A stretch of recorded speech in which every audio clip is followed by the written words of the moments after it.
Ang Ama, wala siyang tatlong persona. Ito ang aral na itinuturo ng mga ministro ni Felix Manalo. Na iisa lamang ang tunay na Diyos ang Ama, wala siyang tatlong persona. So, tinututulan nila, tutol sila sa Santissima Trinidad. Bakit? Ang aral ni Manalo dapat mabasa sa Biblia. How about kung may mabasa sa Biblia? Iyon ay tutulan naman nila. Itong mga katotohanan ito, napilit, itatago at tinututulan ng modernong Arianismo, ang iglesyang tatag ni Felix Manalo. Samahan niyo po.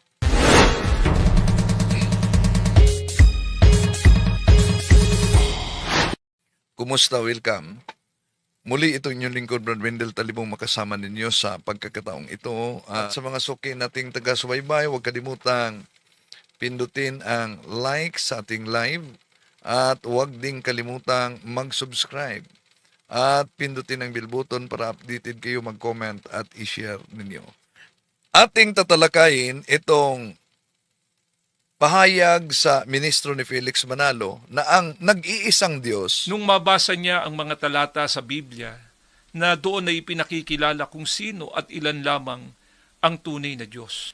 Kaya naghanap sila kung aling reliyon ang nagtuturo at naninindigan na iisa lang ang tunay na Diyos.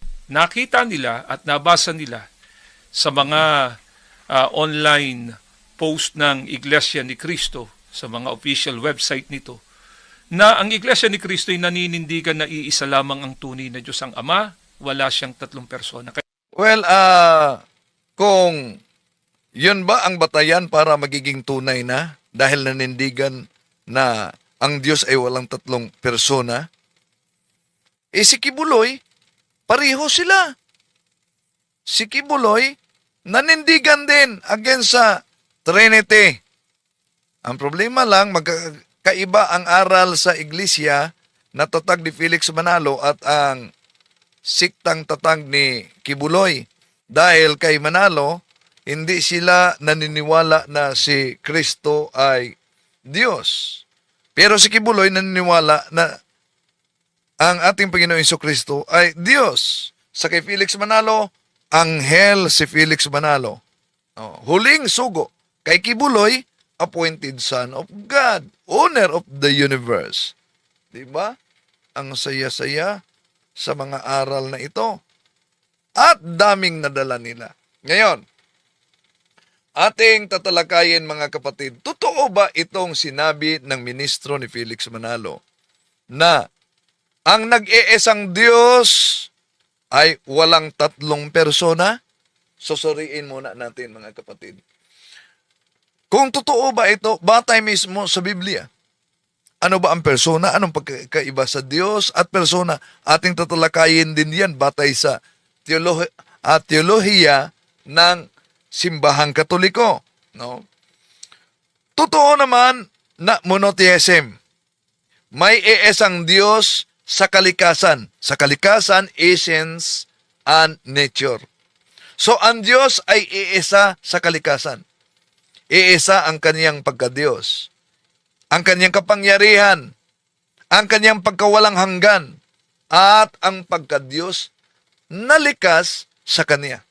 So, hindi tatlong Diyos, pero may tatlong persona. Mamaya ating tatalakayin yan. So, iisang Diyos lamang. Kaya nga, malinaw kung tingnan natin ang Deuteronomio Kapitulo 4, Kapitulo 6, versikulo 4, sa Hebreo, Shema Israel, Yahweh Elohe, Yahweh Ekad. Na sa Tagalog, pakinggan mo, O Israel, si Yahweh na ating Diyos, ang tanging Yahweh. Sa ibang salin, si Yahweh ay iisang Diyos. Ganon din ang mabasa natin sa Isaias Kapitulo 45, versikulo 5, na ang sabi ni Propeta Isaias, Ako si Yahweh, ako lamang ang Diyos at wala ng iba.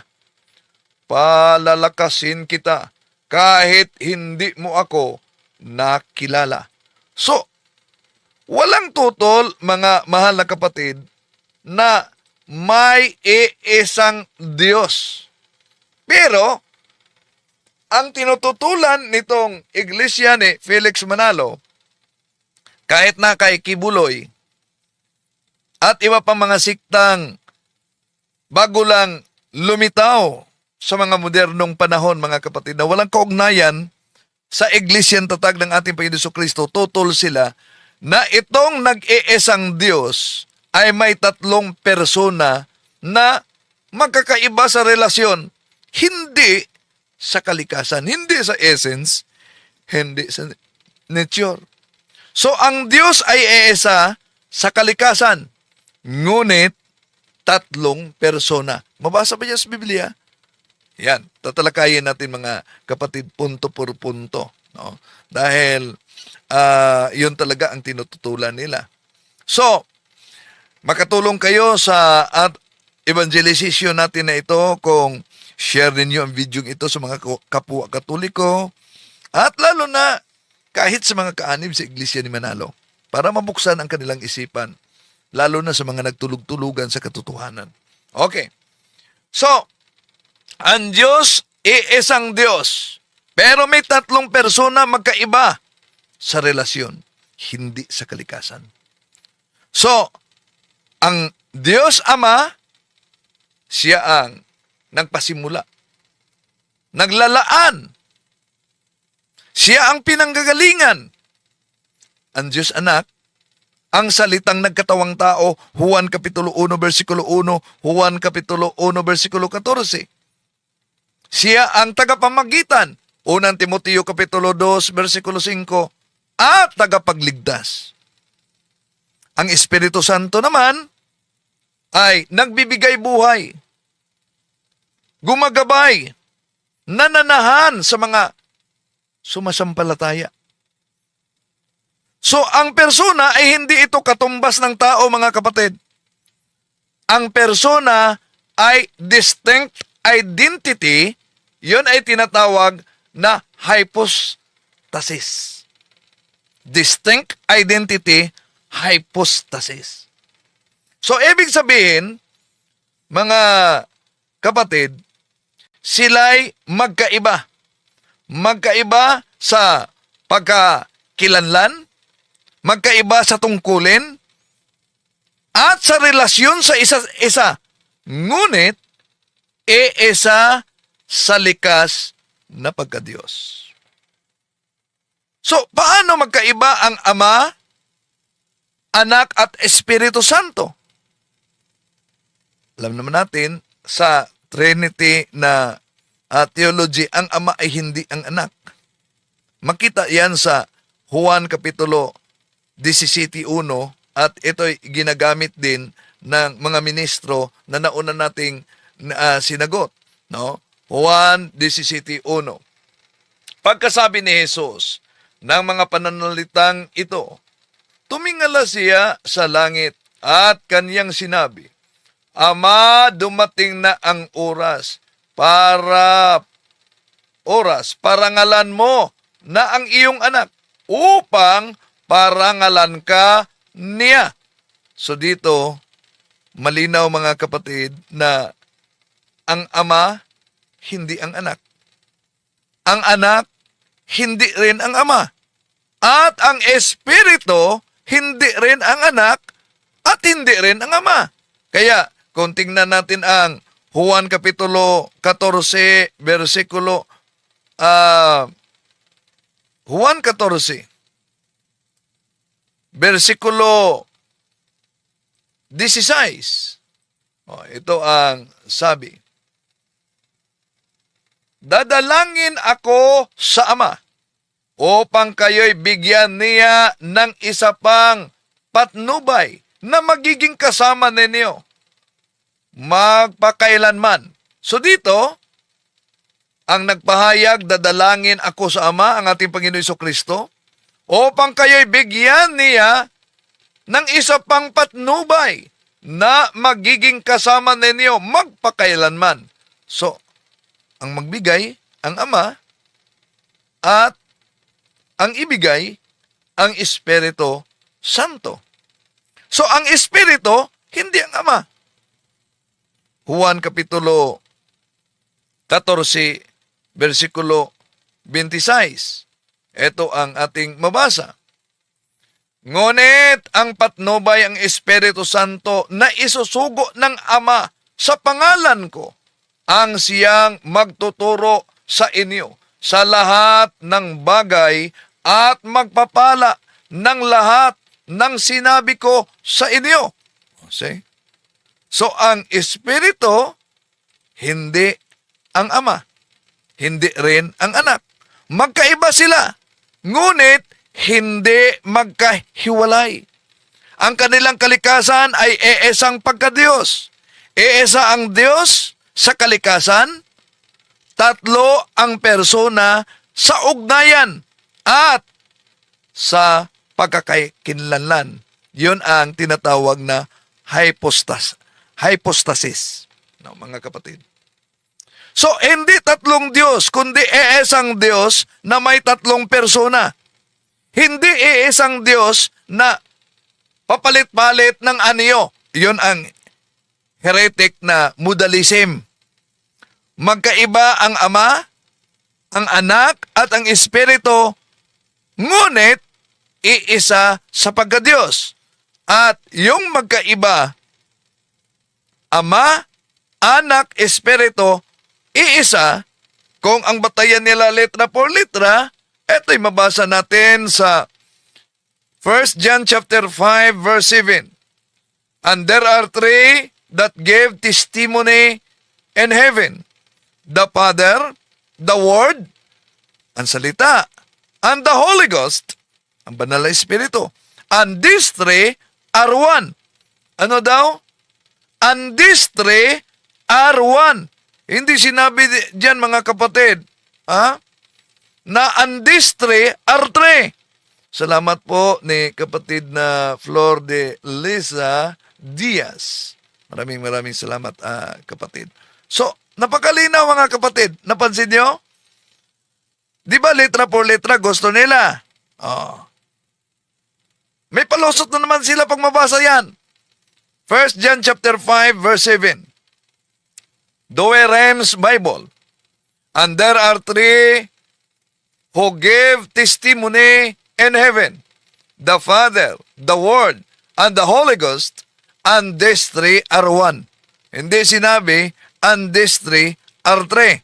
Sa Gideon's Translation Bible, for there are three that were recorded in heaven, the Father, and the Holy Ghost, the Father, the Word, and the Holy Ghost, and these three are one.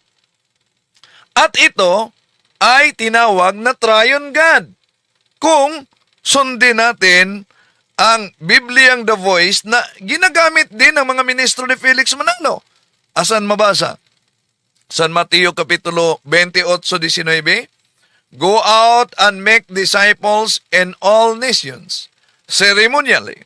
Wash them through baptism in the name of the Triune God, Father, Son, and Holy Spirit. Baka sabihin nila, ang mabasa diyan, Mr. Talibong, Triune God. Hindi naman mabasa diyan ang salitang Trinity. Wala sa Biblia ang Trinity. Totoo kaya? Na-research kaya nila na wala sa Biblia? Di ba ginamit nila ang Amplified Bible? Anong mabasa sa Revelation chapter 7 verse 10? Salvation belongs to our God who is seated on the throne.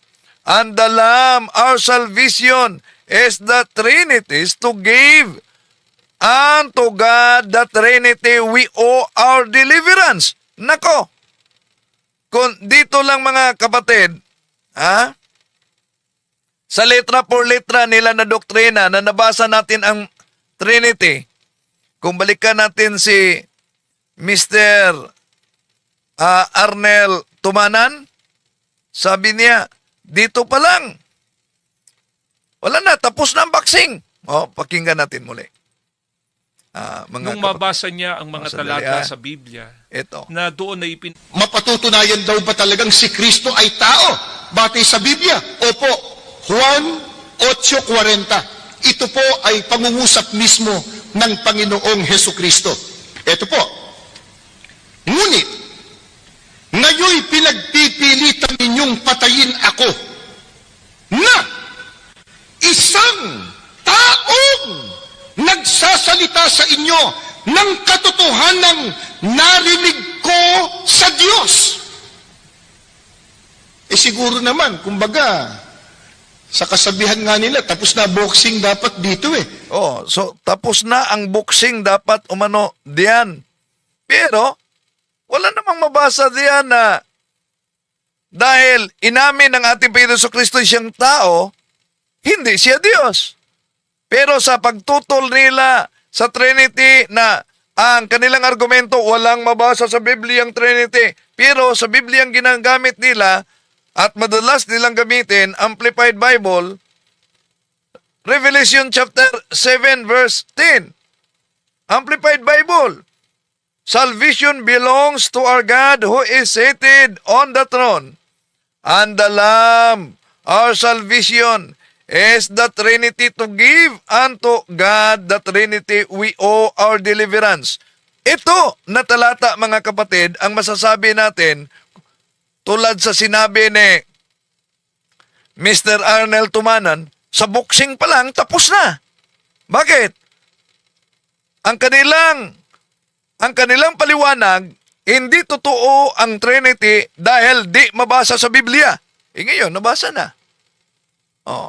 Ano naman ang kanilang palusot? Ito ang siguradong tapos ang boxing sa mali nila na aral. Ngayon, ano po ba ang pagkakaiba sa persona at ang pagkakaiba sa Diyos? Dapat ating talakayin ito sa batay sa theology, mga kapatid.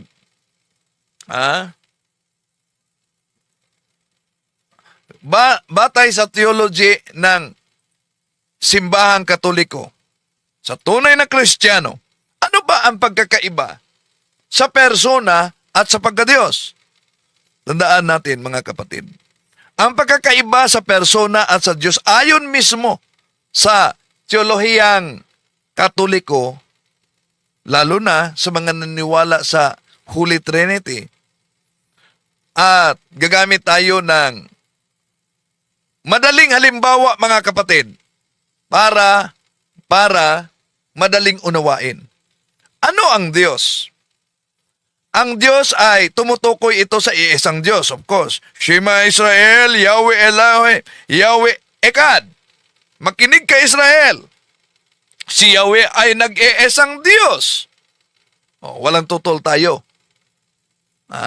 Monotheism, iisang Diyos. So, yung iisang Diyos ay may iisang sa kanyang kalikasan o pagka-Diyos yung divine nature. Ang Diyos ay isang being, isang kalikasan, isang pagka-Diyos, isang essence, isang nature. Iisa lamang. Wala nang iba. Wala tayong tutol diyan. Kaya ang ating Panginoon Jesucristo, hindi ibang Diyos sa Ama. Ang Espiritu Santo, hindi ibang Diyos, kundi iisa. Kaya nga, nabasa natin, and these three are one.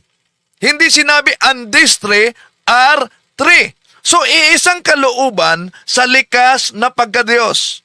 Parang ganito mga kapatid. Sa ating pagkatao, sa pagkatao, human nature. Ang human nature ay iisa. May katawan, may kaluluwa. Lahat na tao, parehong human nature. Diba? Pero iba-iba ang persona natin. Ikaw, hindi ako. Ako, hindi ikaw. Ngunit, sa pagkatao, human nature, tayo'y iisa. Ano naman ang persona?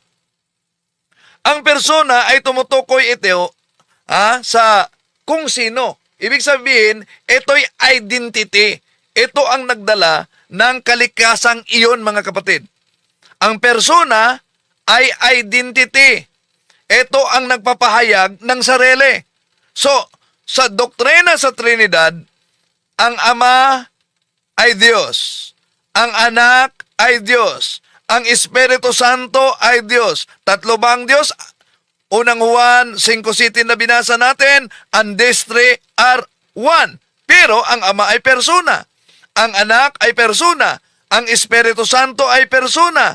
Tatlong persona, pero iisa ang Diyos. Dahil iisa ang pagka-Diyos na kanilang taglay. Oh. Yun ang di naunawaan ni Felix Manalo noong nagbasa-basa siya sa Biblia, mga kapatid. Kaya nagdeklara siya kanyang sarili na anghel siya. No. So, simpleng halimbawa para maunawaan, mga kapatid. Isipin natin yung isang nature. Isang nature, ha?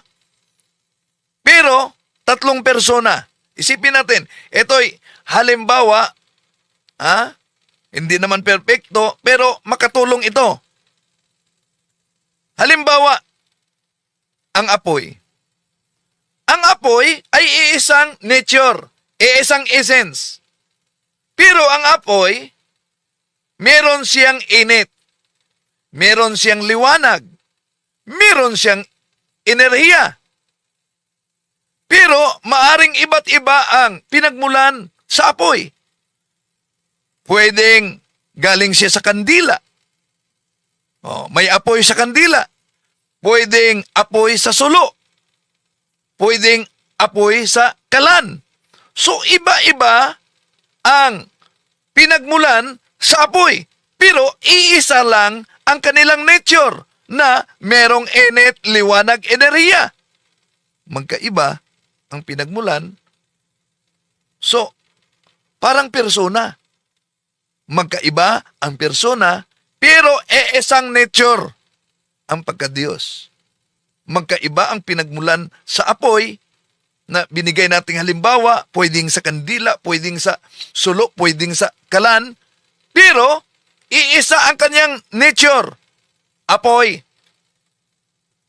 Dagdagan natin ng analogy. Ang tao, ito, isang nature. Ang tao, halimbawa, may isip, may salita, may hininga. Di ba? Sinong totoo yan? Nasa taong buhay, may isip siya, may salita siya, may hininga siya.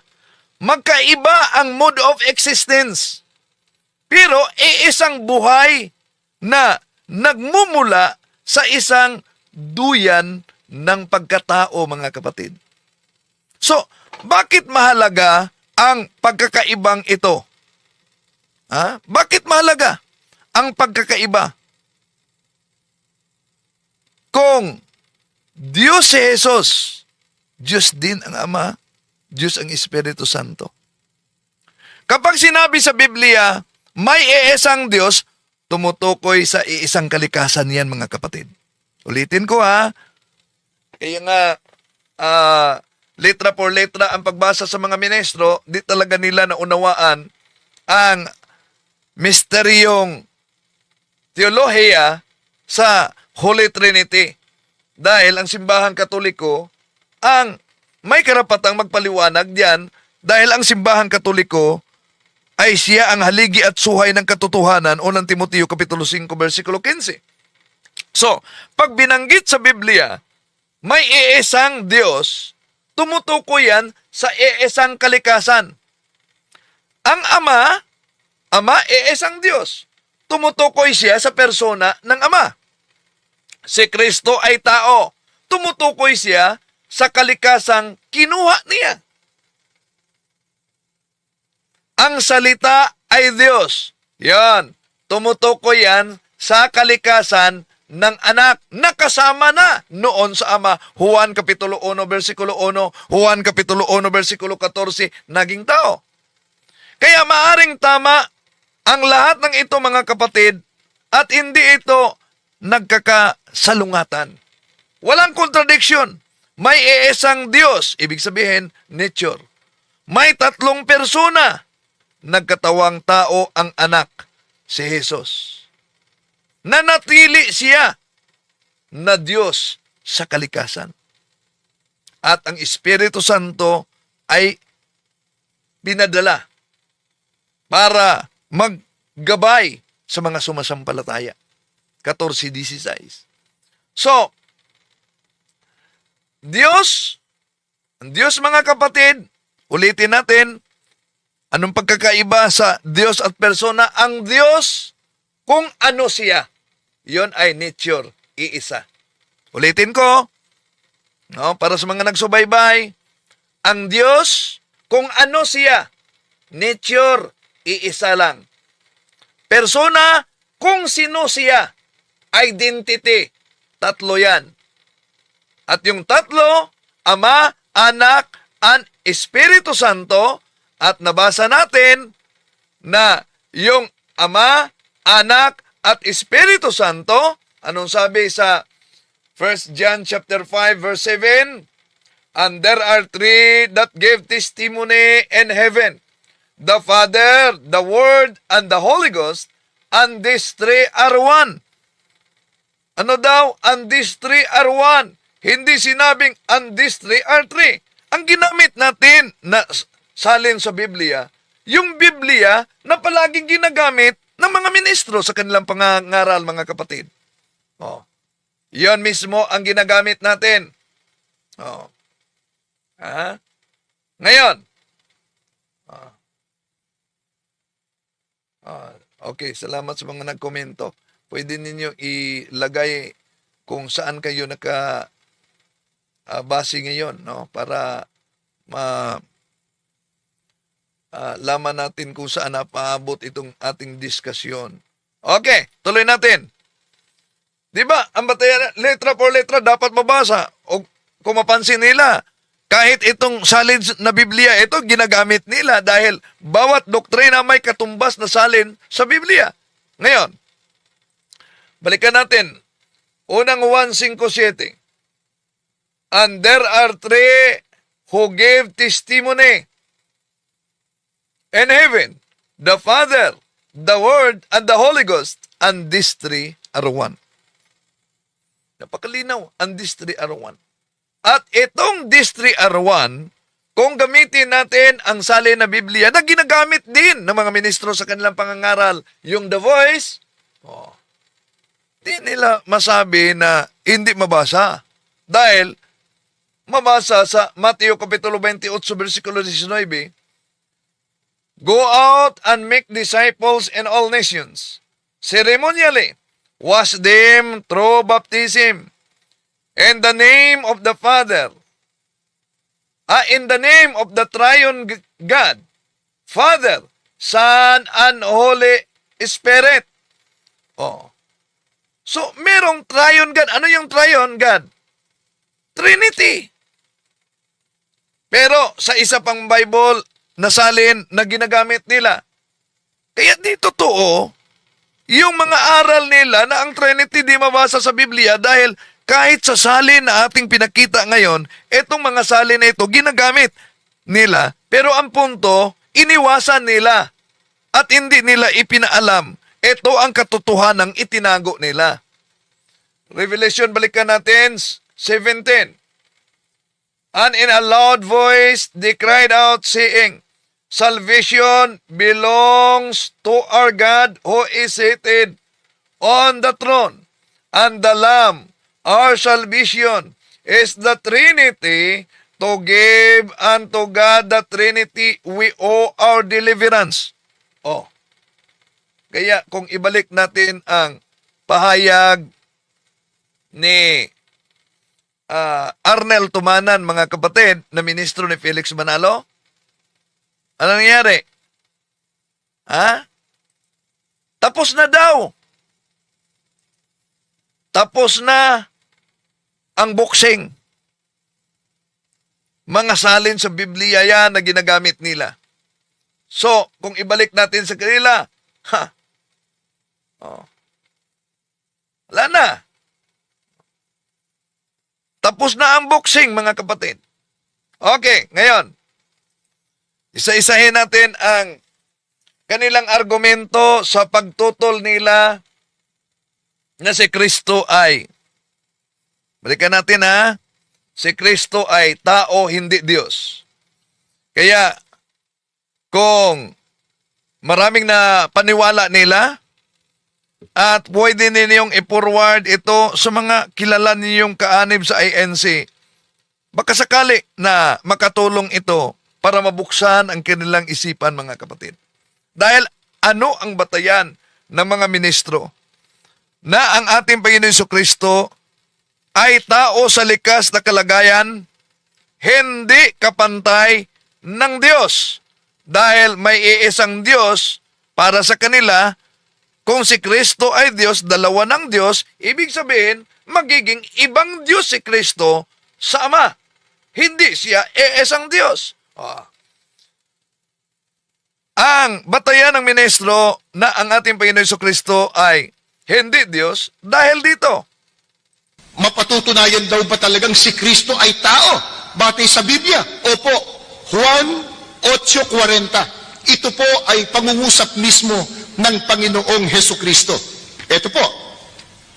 Ngunit, ngayoy pinagpipilitan ninyong patayin ako na isang taong nagsasalita sa inyo ng katotohanang narinig ko sa Diyos. Siguro naman, kumbaga, sa kasabihan nga nila, tapos na boxing dapat dito eh. So tapos na ang boxing ko, no? Dapat dito. Una, totoo bang tapos na ang boxing dahil nabasa lang nila ang pahayag sa Juan 8:40, datapuat, ngayon pinagsisikapan din yung akong patayin na taong sa inyo'y nagsaysay ng katotohanan na aking narinig sa Diyos. Ito'y hindi ginawa ni Abraham. Tapos na daw. Tapos na nga ba? Sapat na ba ang Juan 8:40 para patunayan, mga kapatid, na ang ating Panginoon Jesucristo ay hindi Diyos? Tandaan natin, ang Juan 8:40 hindi sapat batayan para ipagtanggi na ang ating Panginoon Jesucristo ay siya ay Diyos. Kundi, nagpatunay yan ang Juan 8:40 na ang ating Panginoong Jesucristo ay may likas na kalagayan sa pagkatao. Tunay na tao dahil siya ay nagkatawang tao. Ang problema sa Biblia, sa daming Bibliang ginagamit nila, di nila matanggap na ang ating Panginoon Jesucristo may dalawang katotohanang itinuturo diyan sa Biblia. Ang ating Panginoon Jesucristo, tunay na tao, tunay na Diyos. Natural, sa kanyang pagkatao, Mateo 4:2, siya ay nagugutom. Juan Kapitulo 4, versikulo 6, siya ay napagod. Juan Kapitulo 11, versikulo 35, siya ay umiyak. Juan Kapitulo 19, versikulo 30, siya ay namatay. Kaya yun ang sinabi niya, Juan Kapitulo 8, versikulo 40, datapuat, ngayon pinagsisikapan ninyo akong patayin na tao sa inyong nagsasaysay ng katotohanan na aking narinig sa Diyos. Ngayon, maliban na siya ay tunay na tao, may katotohanan talaga pero pilit na itinatago at tinututulan nila. Ano yon? Siya ay nasa kalikasan na Diyos. Napakalinaw naman yan sa Juan Kapitulo 1, versikulo 1, Juan Kapitulo 1, versikulo 14. Pero siguro alam ninyo, mga kapatid, paano nila tinututulan ito?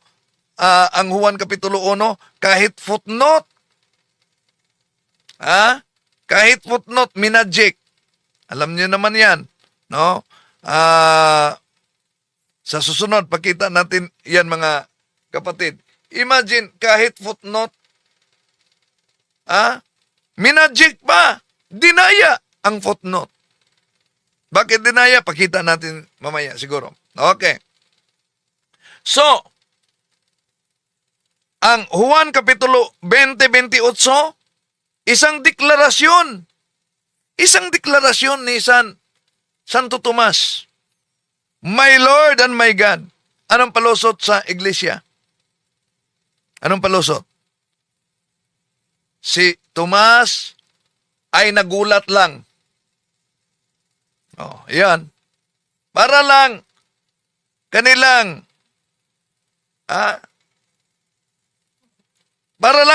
tutulan ang nakasulat.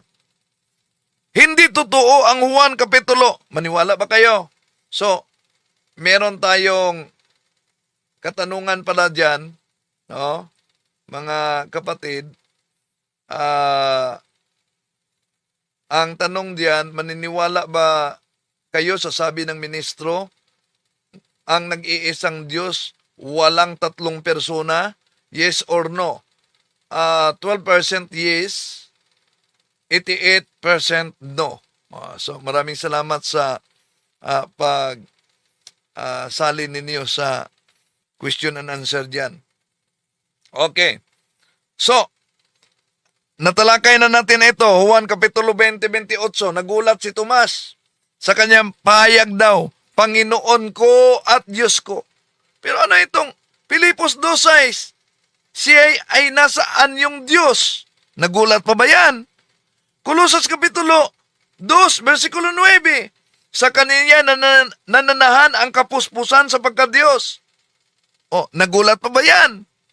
So kung tutuusin natin mga kapatid, ang salita, ang logos, ang verbo ay nagkatawang tao. Siya ay Diyos sa kalikasan. Ngunit, nagkatawang tao, yon ang tinatawag na incarnation. Ulitin ko, ang isang halimbawa, kung maalala ninyo, si dating Pangulong Rodrigo Duterte doon sa nangyaring digmaan doon sa Marawi, nakita niyo? Nakasuot siya ng uniforme ng sundalo. Anong punto dito? Kung ang presidente ba nagsuot ng uniforme na nagbihis ng bihis sundalo, ang tanong, hindi na ba siya presidente dahil nakabihis siya ng bihis sundalo? Hindi. Presidente pa rin siya. Hindi maaaring hindi siya presidente dahil nakabihis siya sundalo. Presidente siya noon, nakabihis siya sundalo upang gampanan niya ang kaniyang tungkulin. Ganon din ang ating Panginoon Jesucristo. Diyos na nagbihis tao upang iligtas tayo. Ngayon, sa ginagamit nila na talata, mga kapatid, isa sa mga paborito nila, yung Oseas Kapitulo 11, versikulo 9. Ating sinagot na yan, no? Dahil sinagot natin yan sa mga nauna na uploaded video, nandiyan na. Pwede ninyo yung panoorin dahil pinagtagpi-tagpi kasi ng mga ministro. Halimbawa, ginamit nila ang Juan Kapitulo 8:40. So, may sagot diyan mga kapatid sa isang video uploaded na. Ang Juan Kapitulo 8:40, inaamin ni Jesus na siya ay tao. Pagkatapos itagpi-tagpi nila ang Oseas Kapitulo 11, versikulo 9, na ang Diyos ay hindi tao. So, dahil ang Diyos hindi tao, si Kristo ay tao, therefore, si Kristo ay hindi Diyos. Yun ang konklusyon nila.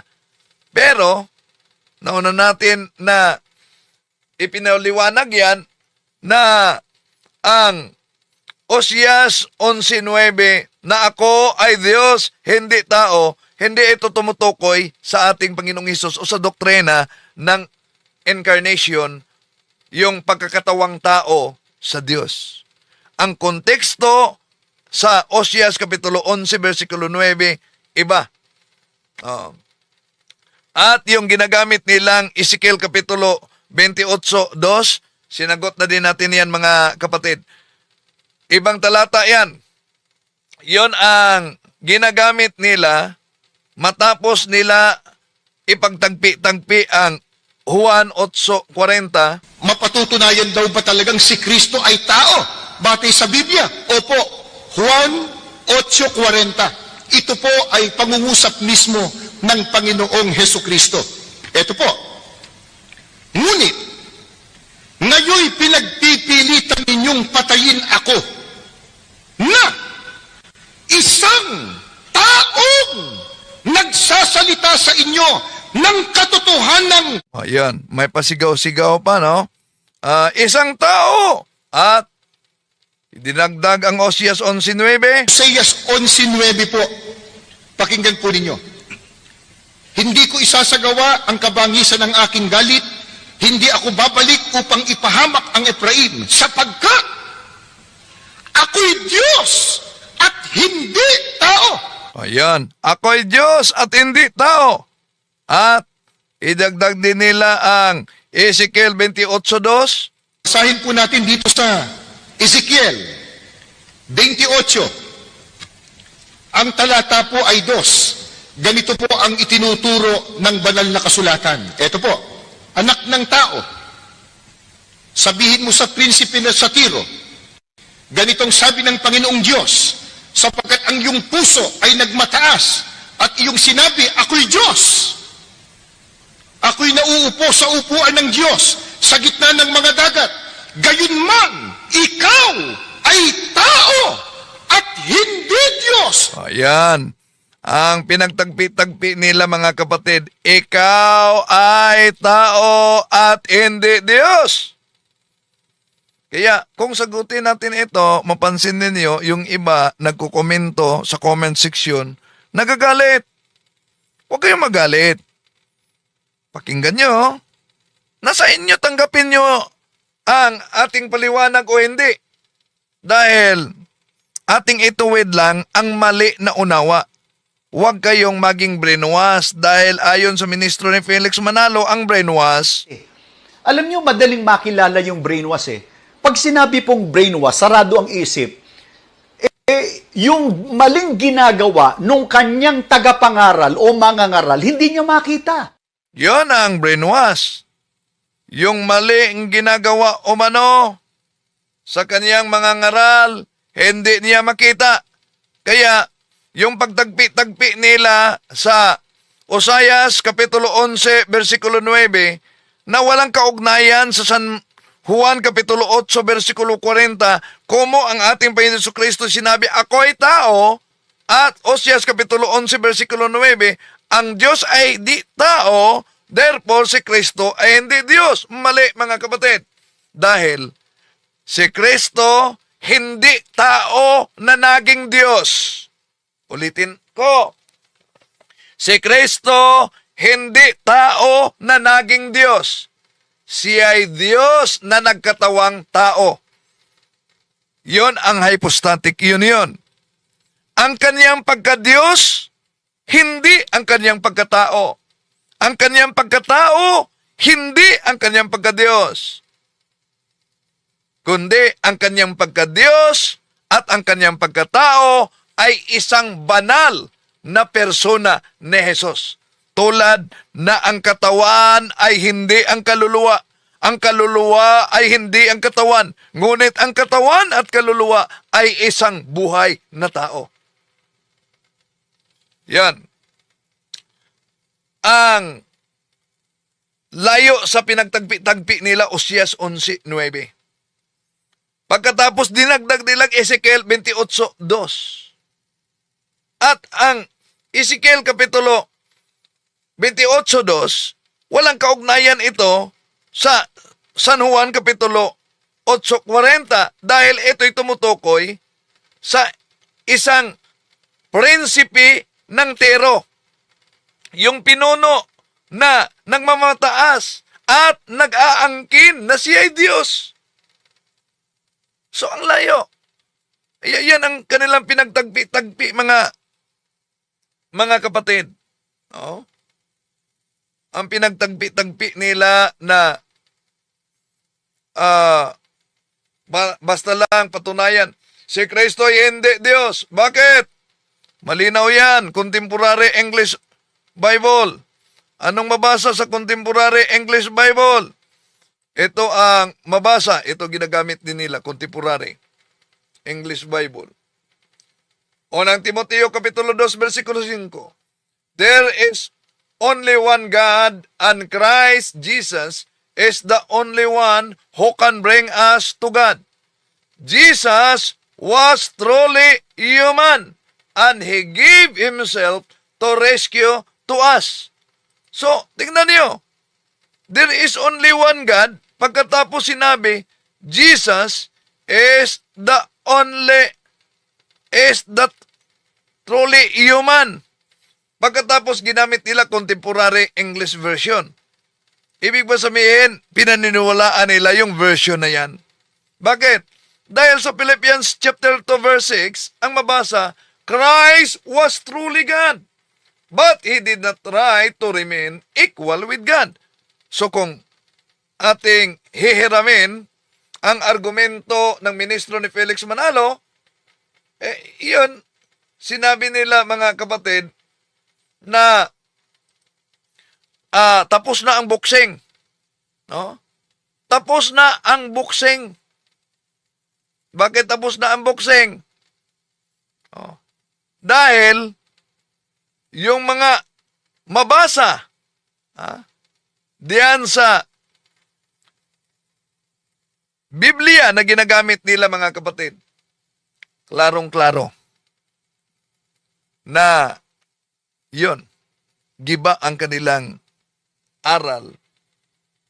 Yun ang katotohanan na pilit talaga nilang itatago. No, iniwasan nila yung mabasa sa talata na o sa salin na ginamit nila. So, ano po bang ibig sabihin itong ginagamit nilang Juan Kapitulo 17:3 na sinabi ni Jesus na pagpakilala sa Ama? Ibig po ba sabihin ang ating Panginoon Jesucristo ay hindi Diyos? Wala namang mabasa diyan na ang ating Panginoon Jesucristo ay hindi Diyos. So ano yung ibig sabihin? Tinalakay na natin yan mga kapatid at nasa uploaded video na. Pwede kayong manood, no, sa uploaded video na. Kaugnay diyan. Ngayon, punta tayo sa argumento ng mga ministro ni Felix Manalo para tutulan na ang ating Panginoon Jesucristo ay Diyos. Sa anong paraan natutulan nila na ang ating Panginoong Jesucristo ay Diyos? Alam nyo ba? Ginagamit din nila ang banal na kasulatan. Ginagamit din nila ang banal na kasulatan. Ano? Eto mga kapatid, pakinggan ninyo. Isang tanong pa kapatid na Arnel, paano ninyo patutunayan na si Kristo ay tao at hindi kapantay ng Diyos? Ang nagtanong po si Leonardo Ruco ng Hasmin Street, Batasan Hills, Quezon City. Itong katanungang ito kapatid na Arnel, na paano natin patutunayan na si Kristo ay tao at hindi kapantay ng Diyos. Ang pagkilala po ng Iglesia ni Kristo, mga mahal po naming mga panauhin, ay batay po sa itinuturo ng Biblia kung ano ang tunay na kalagayan ng ating Panginoon Jesucristo. At ang ating Panginoon Jesucristo ayon po sa itinuturo ng Biblia, siya po ay anak ng Diyos. Una, ang argumento ng mga ministro ni Felix Manalo mga kapatid, basta anak ng Diyos, hindi Diyos anak. Mali. Wala tayong totoo na ang ating Panginoon Jesucristo ay anak ng Diyos. Pero totoo tayo sa kanilang argumento na hindi Diyos anak. Bakit? Napakalinaw naman sa Biblia na ginagamit nila mga kapatid. Alam nyo ba? Sa Biblia ang ginagamit nila, Napakalinaw. Ito, oh, pakita natin ang Biblia na ginagamit nila, oh. Ito. So, yan ang Biblia na ginagamit ng mga ministro. Ang salita ng buhay. Ba't pinakita natin yan? Dahil ang kanilang aral, walang mabasa na Diyos anak daw. Pero, sa ginagamit nilang Biblia, ito ang mabasa sa Juan Kapitulo 1, versikulo 18. Wala pang nakakita sa Diyos, Ama, kahit kailan. Subalit, ipinakilala siya sa atin ng Diyos anak. Napakalinaw mga kapatid. Ipinakilala siya sa atin ng Diyos anak. No? Kaya naalala kong paliwanag tuloy sa isang kaanib ng Iglesia ni Cristo kaugnay dito, yung si Jafina. Sa atin ng Diyos anak. O say? O, pinakilala ng Diyos anak. Hindi mabasa. Ano yung pinakilala ng Diyos anak? Ade, syempre, Diyos Ama. Diyos Ama, kasi anak siya eh. Di po ba critical thinking lang po, brother, ha? Pwede mo po akong sagutin. Kahit na hindi ako magaling sa Bible, sasagutin kita. Oh, so kahit di daw umano siya magaling sa Bible, sasagutin niya ako. Pero di niya napansin na yung kanyang pahayag, hindi yun aral ng INC inabniba niya. Bakit? Hindi aral. Nasa kanilang Pasugo Magasin. Ang sa kanilang Pasugo Magasin, si Kristo'y anak ng Diyos, hindi Diyos anak. Pero, inaamin dito ni Miss Jafina, Diyos anak. Pansinin natin, ito. Sa atin ng Diyos anak. O say? O, pinakilala ng Diyos anak. Hindi mabasa. Ano yung pinakilala ng Diyos anak? Ade, syempre, Diyos Ama. Diyos Yun. Ama, kasi anak siya eh. Di po ba critical thinking? Oh, critical thinking daw. Diyos anak. Oh, pero walang aral ang ANC diyan. So, kaya sa paggamit natin sa banal na kasulatan, mga kapatid, sa Biblia, na ginagamit nila, hiramin natin ang argumento ni Arnel Tumanan na ministro.